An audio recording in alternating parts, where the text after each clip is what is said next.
Sælveriði, í þetta skipti ætlum við að kynnast Sauðlauksdalsvatninu aðeins betur. Það er svona vatni sem ég veiði sjálfur langt mest í og hef mjög gaman á og hef veitt í yfir, það fara að vera 30 ár sem ég er búin að veiða í vatninu. En ég gjör þekki þetta svona orðið. En hugmyndin að þessum fyrirlestur kviknaði fyrir mörgum árum og þá í samráði við veiðikortið, en það var aldrei neitt af því fyrir en í fyrra, vorið, þessi mars í fyrra, þá var sami fyrirlestur haldinn fyrir fullum sal í Stangavíðfélagi Reykjavíkur. Og þetta er náttúrulega rafrænt fyrirlestur, bara eins og í formi kennslustundar hjá kennara.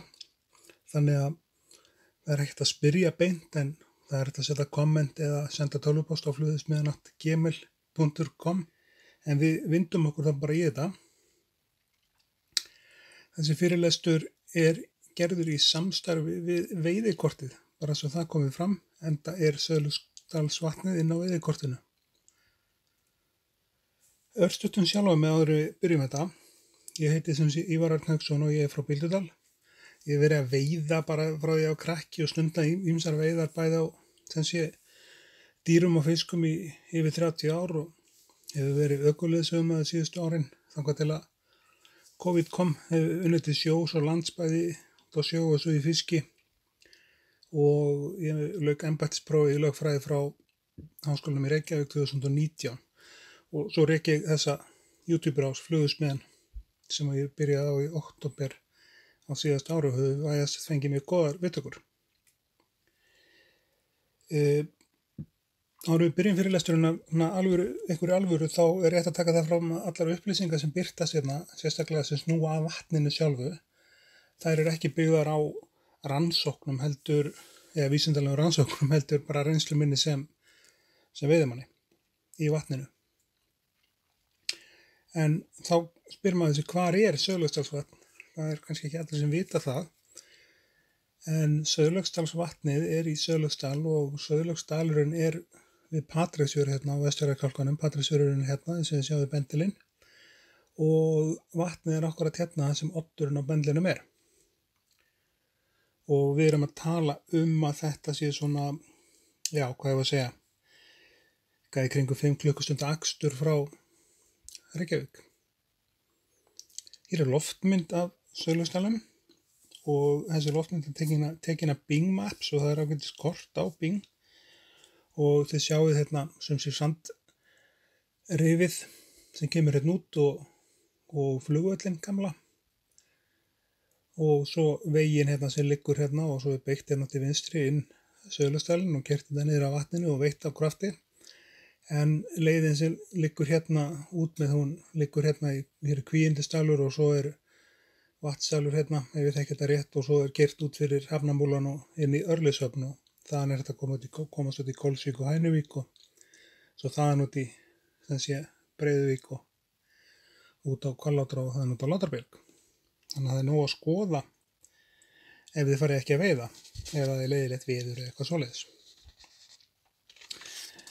En áður við höldum lengra þá er sem sé, hér er önnur betri mynd af þessu vatni og þið sjáuð hérna bæinn og kirkjuna, þetta var kirkjustaður í gamla daga, en við förum aðeins betur yfir veiðisvæðin hérna í vatninu og svona hvað ber að varast og fleira eftir smá stund.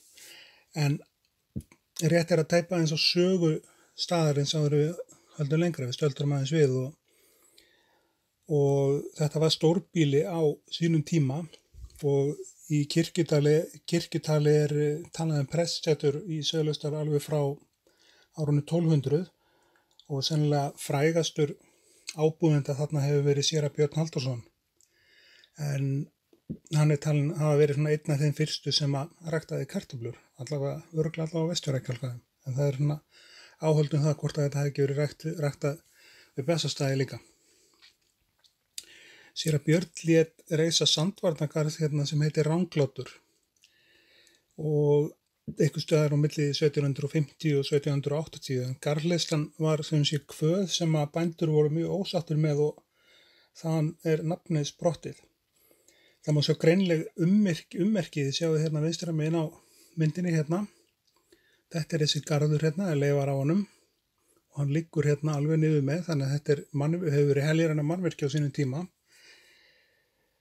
og það má sjá svo aðra garða hérna innar í dalnum sem hafa verið handlaðinir einnig. En þessi mynd er fengin af hérna úr fornleifaskráningu Rauðasandshrepps frá Þjóðminjasafninu. Og svo er nafnið á dalnum sem sé, Björn var prestur sem sé sér að Björn var plöntufræðingur og hann gaf út rit og þar getur hann plöntu hérna, þið sjáu þetta, sem hann kallaði sauðlaug og heitir á latínu Triloxin maritimum, ég konum ekki bera þetta fram, en þetta sem sé, dalurinn dregur nafn sitt af þessari plöntu og þessi mynd hérna sem er teiknuð eða máluð er fengin af bloggsíðu hjá honum Níelsi heitnum, en þetta er talið að hafa verið af Sauðlaugsdalsbænum í kringum 1750. Nöfnin á dalnum, já, Sauðlaugsdalur, þetta er sérstakt, en Sauðlogsdalur, það er heimildir þaðan frá 1485 og svo Sauðlausdalur, það er einnig nafn sem hefur borið á góma meðal annars í jarðabók Árna Magnússonar og Páls Vídalín frá 1703. En rétt nafn dalsins í dag er Sauðlaugsdalur og við höldum okkur við það. En þá skellum við okkur að því sem að þessi fyrirlestur náttúrulega snýst fyrst og fremst og það er vatnið og svo veiði í vatninu sjálfu. Og ef við byrjum á því hvað er leyfilegt sem sé agn í Sauðlaugsdalsvatni, þá er það fluga og svo maðkur, eða buffið eins og sem við kalla maðkinn, og svo spúnn. Og það er heimilt að veiða í vatninu frá því bara leysir ís og alveg fram á haust, eða mjög basic til að fiskurinn í rauninni farin. Jón, vinur minn Sigurðsson, hann fekk fiskarn í febrúar, ég fengi fiskarn í mars, þannig að það er alltaf möguleiki, miðið er möguleiki ef það er ís, ef það er íslaust vatnið. Getur vel yfir að fara að kíkja núna á það, er búið að vera það lít. En ég er svona að gefa sig yfirleitt alveg frí fram í apríl. Það má, já, veiða allan sólarhringinn og mjög gaman að veiða þarna á nóttunni. Þessi veiða sig svona frá 10 á kvöldu inn í stilluna alveg til 2 nóttina. Það er alveg töfratími. Það er engin aðstaða við vatnið, það eru bara 2 bekkir, það er engin klósett aðstaða neitt slíkt, þannig að það er svo sem ekkert langt að fara út og njóta og safni þar. En maður verður að huga að þessu áður en að farir og haldið til veiða í Sauðlaugsdal og ef menn ætla að tjalda og svoleiðis, en það má tjalda við vatnið. Vatnið er aðgengilegt nánast flestum, eða svona langflestum. Það er hægt að labba, þarf ekki að labba neitt voðalega langt frá bílastæði til þess að komast á fína veiðistæði. Og ég beini því náttúrulega sjálfsögðu til veiðimanna að skilja ekki þessi rusl eða neitt slíkt og bendi á að akstur utanvega er sem sé bannaður samkvæmt lögum. Jafnframt er bannað að veiða í ánni sem rennur í vatnið. Þetta er það svo sem hrygningasvæði fyrir bleikjuna, þannig að borga sig að bara leyfa því að vera í friði. Þá förum við í næstu glæru og þessar myndir eru teknar í ágúst 2019 og þetta er alls ekki til eftirbreytni. Þetta er sem sé makríll, sári, smokkfiskur hérna á Víðátreif sem menn hafa verið að nota í beitu og ekki vilja taka með sér heim. Haus hérna af urriða, skorinn á og hent út í vatn. Svo er skugginn hérna, þið sjáum músabendilinn, ég er að taka myndir af þessu síman hérna. Svo er þessi haugur hérna, það er meira hér og svo hausinn af fiskinum hérna og þetta er eitthvað sem bara ég vil alls ekki sjá og held ég engi veiðimaður vill sjá svona umgengni við neina okkar fallegu vötnum hérna á Íslandi. Þannig ég hvet alla veiðimenn, hvert sem er, til þess að viðhafa þá góðu reglu að bara temja sig þá góðu reglu að skilja ekkert eftir sig á veiðislóð einfaldlega nema fótsporin. En nú skellum við okkur í það sem er skemmtilegt í þessum fyrirlestri. Það er veiðin í vatninu sjálfu. Já, það má sem sé veiða frá því að ísa leysir og svo spyr maður sig, er þetta vor eða haustveðuvatn eða miðsumar? Og ég myndi segja, þetta er svona meira vor og maí og júní geta verið gríðarlega sterkir. Ég svo sem fór hérna í hitti fyrir með eldri strákinn minn og við fengum bleikju, 2 pinda bleikju á páskadag sem er óvenjulega snemmt fyrir sjóbleikju, hún komið svona snemma. En það er miklu líklegra að svona snemma að lenda í staðbundum urriða eða sjóbirtingi. Tíðafar náttúrulega ræður þessu rosalega mikið hvenær vatnið dettur í gang, hitastig og fleira. En þetta er svona að þú ert að tína upp einn og einn fisk á stangli og alveg upp í það að lenda bara góður í veiði, jafnvel moki. Já, þetta er sem sé svona vatnið þetta byrjar þannig að það er einn og einn fiskur á stangli sem þú bara þarft að vera virkilega hafa fyrir því að finna fisk og færð kannski ekki um 6 tíma veiði sem manni þykir bara gott, en svo þegar þetta dettur í gang þá er bara, það gerist á svona viku 10 dögum, þannig grunnt vatn, þannig þá fer allt af stað og fæðu frambóðið verður meira og komið meira fiski og slíku. En hann er svona, eins og við getum orðað, hann er auðveldari á vorin eins og á mörgum stöðum heldur en þegar að fara að líða á og hann verður að hafa miklu meira úr nógri fæðu að velja. Júlí, frábær mánuður, en ég myndi segja svona, já, seinni hlutinni maí og júní eru prime time. Júlí er fýll líka, fyrir eftir veðri náttúrulega. Ágúst, það getur verið flott veður þarna í ágúst, en það bara byrjar að koma gróður í vatnið í ágústmánuði. Það er náttúrulega dálítið misjafnt hvar er gróður, þið sjáu það bara. Sumum stöðum er óveiðanlegt út af gróðri og öðrum stöðum bara vex ekki gróður og það er fínt að veiða kantana. Svo í september spurningamerki, þá fer öll bleikjan meira og minn upp í á það sem má ekki veiðana og bara fínt að leyfa að vera þar í friði. En þessi fiskur hérna, þessi ágæti urriði er tekin í september á þessa flugu hérna sem ég held að heiti nú ekki neitt. Við nýttum bara sjálfur en þetta er nú svona það líkt flugu sem heitir styrða og ég kann ekki við að vera að nefna þetta neitt sérstaklega.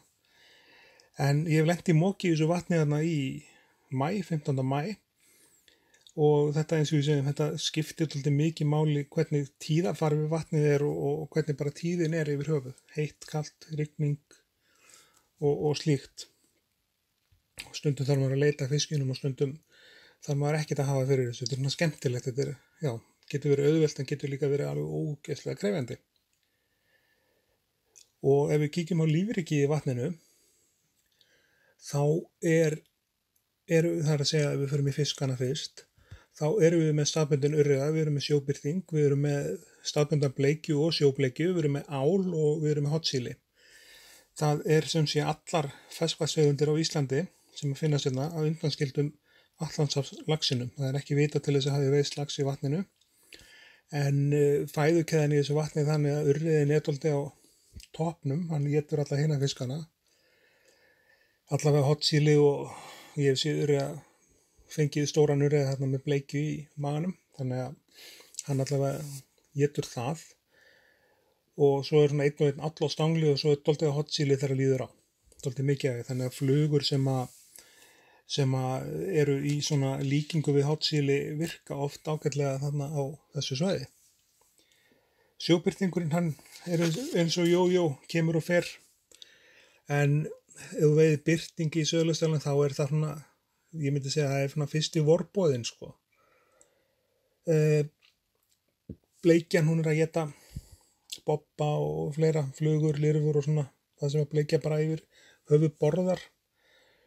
Og það er samt töluverður munur á bleikjunni í vatninu, það er þess að staðbundableikin er eins og þessi hérna á myndinni sko, miklu dekkri, verður oft stundum svona rauð en yfirleitt svona frekar gul á kveiðin, það er sannlega út af skeljaðsandinum, en sjóbleikjan er miklu ljósari, hún er bara svona eins og ljósnálin á að vera.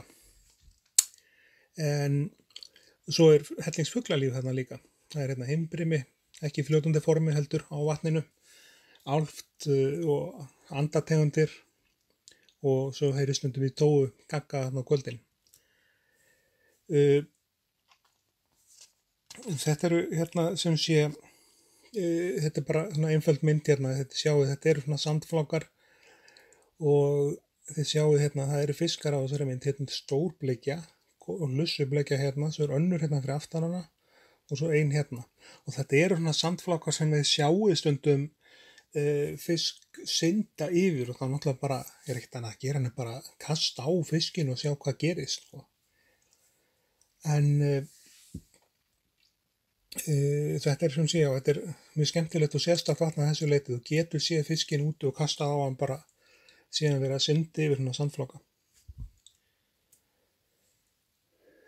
Lífríkið, það er að segja ætið í vatninu, og þetta er bara glæra sem er ekki byggð á neinunum að minni reynslu því sem ég hef séð og fundið í maganum á fiski hérna. Það er náttúrulega vorflugu lirfa í þessu vatni líka sem vantar inn á þessa mynd.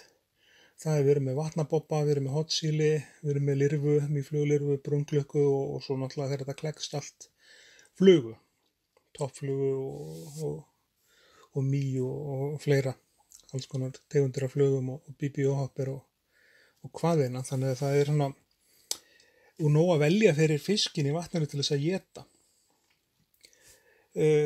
Púpur, notum púpur dálítið í vorveiðinni og hérna svo þegar líður á þá náttúrulega verður fiskurinn meira pikki á fæðinu og þá þarf það að fara niður í mjög smáar flugur ef það þarf að ná einhverjum árangri að viti. Og það má vel vera að það séu fleiri fæðutegundir í vatninu heldur en eru hérna á glærunni. Þetta er svona helsta sem ég hefur að finna og sjá. Veiðisvæðin í vatninu, hvað er best að veiða? Það er best að veiða á svona góðveri stöðum eins og þessum hérna. Það sem þú getur verið á stuttbuxum út í vatni og bara, það er það hlýtt að það er bara í góðu lagi. Þessi kallinn á vinstra megin á myndinni, ég veit ekkert hver þetta er, hægra megin er Silli frændi minn, en þessi hérna sem var vinstra megin var með alltaf stórar flugur, hann ég let hann hafa flugur eftir sjálfan mig sem eru nýttar, þessi að fyrirmynd flugna eftir Jón Sigurðsson og hann fiskaði þær alveg bara fínustu veiði, mjög ánægður. En já, hvað er best að veiða í vatninu? Það er náttúrulega bara sjálfsögðu það sem fiskurinn er. Þetta er veiðið sem við fengum hérna sama dag ég og Silli og þetta fór allt á grillið. En já, hérna er kort af vatninu. Það er ekki sem sé inn dalinn hérna og hér er Sauðlauksdalsbærinn og kirkjan. Svo er afleggjari niður af vatninu hér og hér er bílastæði. Það næri ekki svona langt í dag það ég myndi ekki keyra alla þessa leið. Stoppa bara hérna.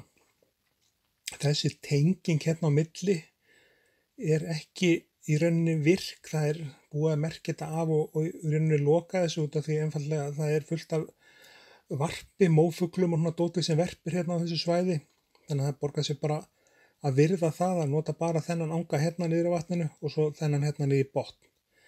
Svo er þetta að stoppa bílinn hérna og labba, þetta er ekki langt lapp, þetta er svona 50 til 80 metrar og það ráða nú langt flestir við það.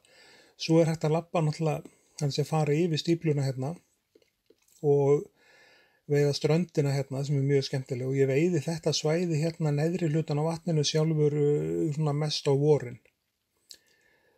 Það er að labba ströndina hérna og fara svo undir hlíðina, það getur verið stór skemmtilegt að veiða þar og sérstaklega í miðja hlíðina því að það yfirleitt svona nenni fólk ekki mikið því labbi. En hér eru við með sama kort, þannig að bara hér sjást sandbakkandi miklu betur. Og hér er þetta vegur sjáiði hérna niður og hér er bílastæði. Það er næri í rauninni engin vegur hingað sko. Heldur og ekki hérna á milli þó að hafi ekkert verið keyrt hérna. Þið sjáið hérna þetta er bara mói og ég bið ykkur um að vinsamlegast að virða það. Það er keyrt hérna inn á gömul tún og stoppað hérna. Það er óþarfi að vera að keyra tróða bílnum alla leið hérna. Það er sandur og svona þannig að það er ekkert sniðugt að þurfa að kalla á björgunarsveitina og Patrísfirði eða einhvern til þess að þurfa að fara að draga ykkur hérna upp. Hvað er best að veiða í vatninu? Jú, það sem fiskurinn er, en það er mjög basic, það er fiskur alls staðar í vatninu. Allan hringinn getið fundið og þið sjáðu á dýftina á þessu, það eru hérna flákar í þessu, miðstjúft. Uppáhaldssvæði mitt er hérna við bílastæði þessi strönd hérna. Svo náttúrulega ósinni getur verið skemmtilegur þegar líður aðeins á. Hér undir hlíðinni, þetta er staður sem við köllum bara steininn og svo er all hlíðin mjög góð veiðistaður og ekki mikið stunduð og svo neðri hlutun á vatninu sem hér mikil fín urriðaveiði hérna og á þessum sandfláka hérna og svo hérna inn í víkina og allt þannig. Þetta fiskur, mjög basic fiskur út allt vatn. Ströndin hérna, veiði þetta töluvert á vorin svona í byrjun og svona eitthvað aðeins undir hlíðina. Exin sem ég búin að setja inn á kortin hérna, þessi exi hérna við hlíðina og svo hérna við bílastæði. Þetta eru staðir þar sem ég hef sokkið á. Þannig að þið verið að gera það fyrir mig að fara varlega hérna og ef þið byrjaði að sökkva eins og bara takið skref tilbaka og bakkið upp úr því í staðin fyrir að halda eitthvað áfram. Og það sama hérna við hlíðina. Það kemur vatn sem sé úr hlíðinni og undir sandin og það virkar eins og uppsprettur og þú getur sunkað niður í það. Þannig að ef við sjáum eitthvað svoleiðis merki ekki vera að vaða út í það er alls ekki góð hugmynd. Vaðið bara standið til hliðar við og kastið út en ekki beint ofan í dótið. Svo hef ég einu sinni lent í því meðan Jón, vinn minn Sigurðsson, að ég var að veiða hérna við steininn. Jón var í ósnum og hann byrjar að kalla og garga á mig og kalla á hjálp ég sem kom eitthvað fyrir. Þannig ég tók stöngina mín og óði í land og kom mér hérna. Þá var okkar maður búinn að vaða eins lengra en þú ættir í raun að gera og sokkin upp að mitti í eitthvað drullupitt. Þannig ég mátti fara hérna upp í bíl að ná í tókspottan til þess að fara og draga Jón í rauninu upp. En hann var bara í rauninu sjálfveldur, þannig að þetta eins og við segjum vatn sem að krefst athygli hvað þetta varðar. Fyndin saga, en ekki svo fyndin eða út einn og lendir í þessu. Þannig að þið farið varlega, gerið það fyrir mig. Hvað flugur best að nota í vatninu? Það mjög góð spurning. Það væntanlega þær flugur sem fiskunni vill. Og hver eru þær? Þær eru myndir meðal annars hérna á þessari glæru. Við erum með Teal Blue and Silver segi, og svo Teal and Black, krókin, pheasant tail, fiðrildin hans Jóns, peðisen fiðrildin mjög sterk hérna í öllum þessum litum og það kom ein vídeo á rásina fljótlega og það alltaf að láta hugandaldi reika með litina. Við verðum með nokkur dæmi í þeim myndböndum. Dagbjörtin, orginalútgáfan á henni hérna þið sjáu og þetta litla, pínu litla þið sjáu, þetta eldspýta hérna, þetta bara krókunúmer 16 eða 18, sennilega 16. Bara nýtt svona, smá lappir, vangstöpur, tunn í búk, kastið þess út á grunnu vatni og bleikjan stenst þetta ekki.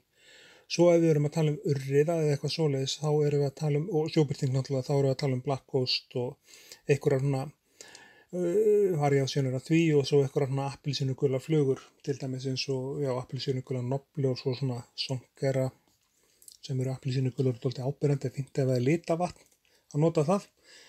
En áfram í flugurnar, við erum með herdísina hérna, afbrigða herdísinni sem virkar mjög vel hérna og svo svona púpur, við erum að tala blóðorm, héraeyra, peacock, pheasant tail og hérna fleira og fleira, brass og einmitt herdísina og brunku og fleira. Þessi vídeo inn á rásinni og sumar á leiðinni. Straumflugur, það þá eitthvað svona, einhverjir svona, sem sé, einhvers konar noblerar eða voliböggar. Hvítu nobler mjög sterkur hérna. Og svo eru svona minksongerar og svona, sem sé, bláir og bronsongerar rosalega góðir hérna líka. En þið náttúrulega bara veiðið á það sem við fyrst og fremst hafið trú á. Maður gerir það nú yfirleitt. Maður ekki að fara inn á blindni bara eftir því sem eitthvað segir, heldur bara notið það sem við erum með í bóksinu og því sem hafið trú á, en þið getið haft þessar myndir hérna og þetta sem ég hef talað og talið upp til hliðsjónar af því. Nú koma nokkra myndir, förum í gegnum þær. Þetta svona meðal stærri en fiskinum í vatninu. Og fiskurinn í vatninu, þetta svona pund og upp í 2 pund og svo stundum alveg upp í miklu stærra ef út heppinn. Ég fengi 6 punda bleikju þarna og 3 kíló 15. maí. En þetta svona meðalstærðin og það sem skemmtilega við fiskin í þessu vatni, hann alveg sterkur sko. Hér ég hérna hægra megin og svo Bjarki Rúnar sonur minn vinstra megin. Þetta eru bleikjur sem hann veitti sjálfur allt á þurrflugu, allt á Griffithsnett og tekið á stöng númer 3. Svo þetta hérna vorveiði túr eitthvað tíman í fyrndinni. Þetta svona 2013-14 cirka. Hérna allt í keng. Davíð Vilmundarson, vinur minn úr lagadeildinni, tók þessa mynd. Þetta svona sennilega betri veiðimyndi sem við verið tekin af mér. Og það var mjög flott þarna sem við gerðum, góðan túr og við veitum nokkar bleikjur. Hér ég að kenna. Alexander Henvald heitir þessi, hann þýskur veiði, ég segi sjúklingur. Það bara líður ekki svo stund sem hann ekki að veiða þessi. Góður drengur, mjög klár, verkfræðingur eins og margir þjóður. Og ég tók hann svona 15 mínútna kast útskýringar á stöngina hérna og hann sagði við mig eftir þessar 15 mínútur, láttu mig hafa bara varastöngina þína og I think I understand what to do. Og hann var búinn að vera út í vatni í, svona kannski 2 mínútur. Þá var hann með flugu sem hann nýtti sjálfur, einu fluguna sem maðurinn hafi nýtt fór á okkur sýningu í Þýskalandi að prófa. Hún hérna í kjaftinum á fiskunum. Hún var brúnn voliböggar og sést betur hérna. Og hann var búinn að vera hérna 2 mínútur þegar hann kom með fisk og ég átti ekki orð. En með Sauðlauksdalsvatnið, svo við förum aðeins út í aðra sálma, þá Sauðlauksdalsvatnið mjög gott svona byrjendavatn. Hér Ingi vinur minn að kenna syni sínum Ísar, leyfa honum að prófa að kasta og svona. En þessi reynda mynd ekki tekin úr Sauðlauksdal heldur annars staðar. En Sauðlauksdalsvatnið gott byrjendavatn að því leyti til að það svona tiltölulega auðvelt að fá fiskana, sérstaklega á vorin. Þannig að áhuginn fyrir flugveiði getur kviknað nokkuð auðveldlega. Og í öðru lagi þá aðgengi að vatninu mjög gott og í þriðja lagi þá á rosalega fáum stöðum vatninu eitthvað svona bakland sem eyðileggur fyrir kasti. Það allt svona einhvern veginn, þú ert frjáls og það engin gróður eða eitthvað svoleiðis sem að vefjast fyrir þig. Þannig að þetta svona alveg mjög gott vatn til þess að byrja ferilinn í. Þannig svo stutt að kasta og ég hef fulla trú að þetta veri hann eittir að vera jafn áhugasamur flugveiði og pabbi sinn þessi. Þannig ég að æfa köstin aðeins sjálfur en þannig ég að kasta í ósinn og þannig liðið dálítið á og fiskurinn orðinn pikki. Kastið svona, hefði getað verið betra, en gaman að ég þetta svona mynd. Það kemur fiskur upp á sandflokkana, þetta ekki sviðsett myndið en þetta bara fiskur sem var bara dólað sér einn upp, synda löpunum á mér, ég tók eftir þessu og tók mynd á honum, sjálfsögðu. En stundum fullt af svona pulsubleikju, smábleikju, ágætt á grillið og allt það en hún frekar smá þessu og það dálítið af henni þegar það líður á. En hún á til að synda upp á gryningarnar. Hérna erum við svo að tala drauma aðstæður fyrir þurrflugu. Alveg bara fullkomnar aðstæður. Það fiskur að vaka hér og að taka flugu. Annar hérna, það röst hérna og svo eru fleiri fiskar hérna út allt vatn. Það bara allt í rauninni kraumar og þetta svona klukkan 10. 11 á kvöldi og æðislegt að veiða þennan tíma inn í nóttina með að bjart á sumrin. Mjög skemmtilegt og það sem ennþá skemmtilega við þetta það að hún tekur endilega ekki alltaf þurrflugurnar. Hún getur verið svakalega pikki og þetta fara hann í 18 stundum og eitthvað svoleiðis til þess að þú sért með í pottinum.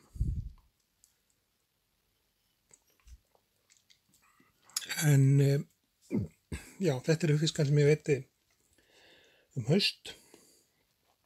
Einhvern tímann.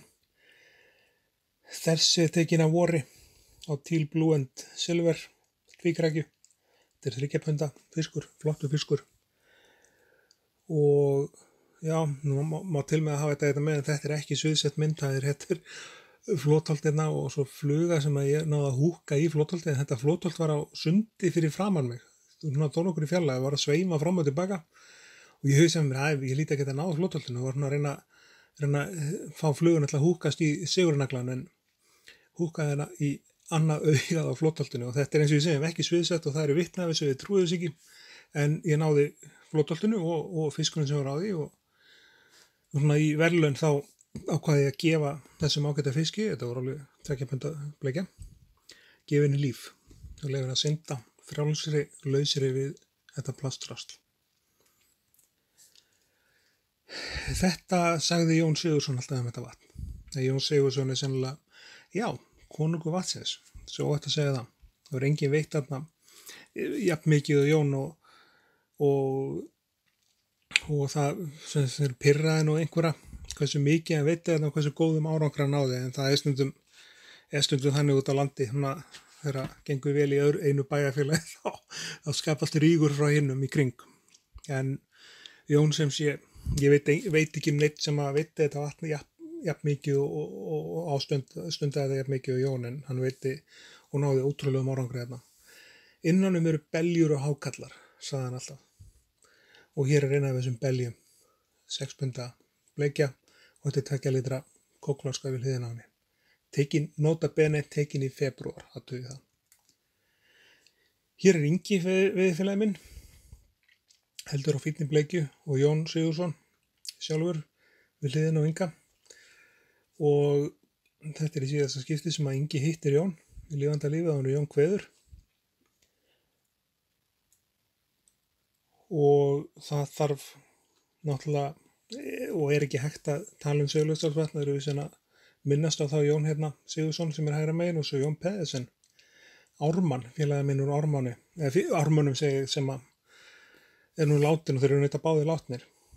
En þeir stunduðu þetta vatn gríðarlega mikið undir það síðasta og náðu mjög góðum árangri. Og ég lærði að nýta hjá báðum þessum köllum og það var alveg gríðarlegu skóli. Ja, og forréttindi að fá að læra 2 svona þungavíktamönnum. Menn eru mjög ánægðir ná að læra eitthvað af einhverjum einum, en að fáhært að maður fái 2 fyrir 1 í þessu. Hefur vatnið eitthvað breyst síðustu áratugina, þessi 30 ár sem ég hefur að veiða í vatninu? Það er spurning. Jú, yfirborðið hefur lækkað.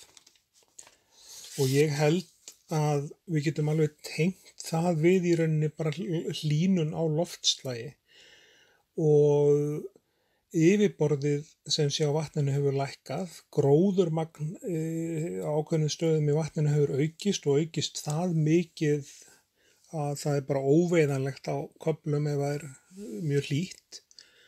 Svo er spurning með hvort að sjókvíaeldi á laxi hafa einhver áhrif á þetta. Ég hef svo sem ekkert fyrir mér í því nema bara sögur frá öðrum löndum að sjóbirtingur hverfi af svæðum þar sem er sjókvíaeldi, svona á 10-15 árum, og þá er því kennt það er að segja lúsasmiti aðalega.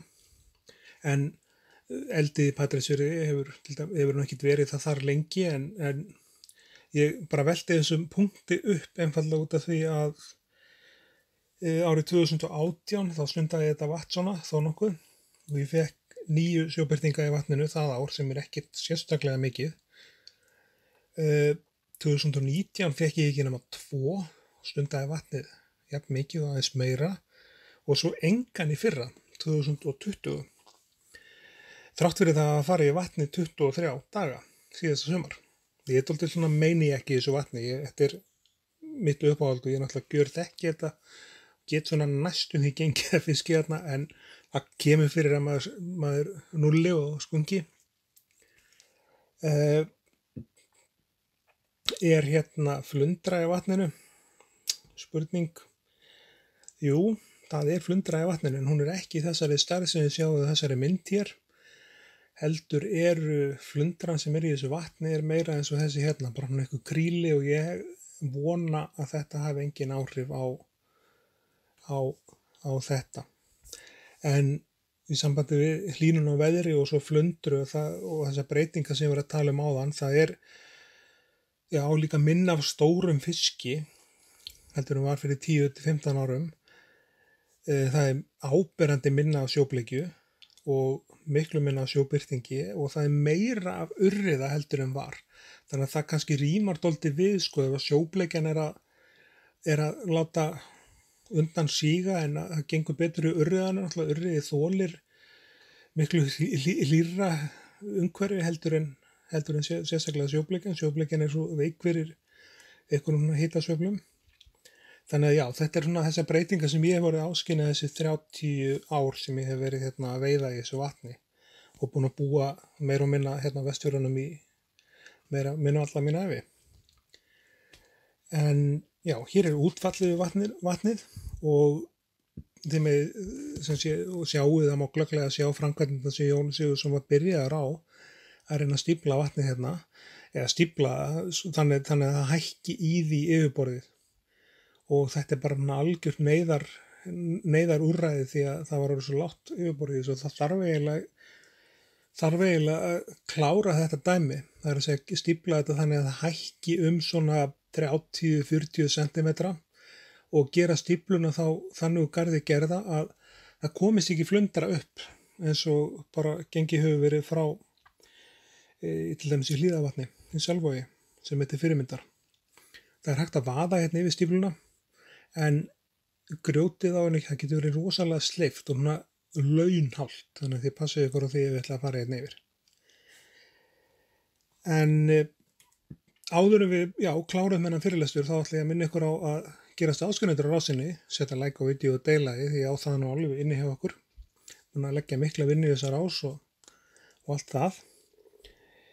Og enn og aftur, Sauðlauksdalsvatnið er á veiðikortinu, þannig að það er bara kaupið ykkur veiðikort ef þið ætlaði að fara í Sauðlauksdalinn og ég sé ykkur þetta í sumar. Ég verði eitthvað þetta í sumar og þeim við alveg spyrja mig. Alltaf til ég að veita fólki ráðgjöf vatnið ef svo ber undir. En þangað til þá bara erum við búin með þennan ágæta fyrirlestur og ég vona að hann hafi orðið ykkur til gagns og gamans og við sjáumst bara eins og ég segir, hess og kátt í næsta vídeo. Takk kærlega fyrir áhrifið.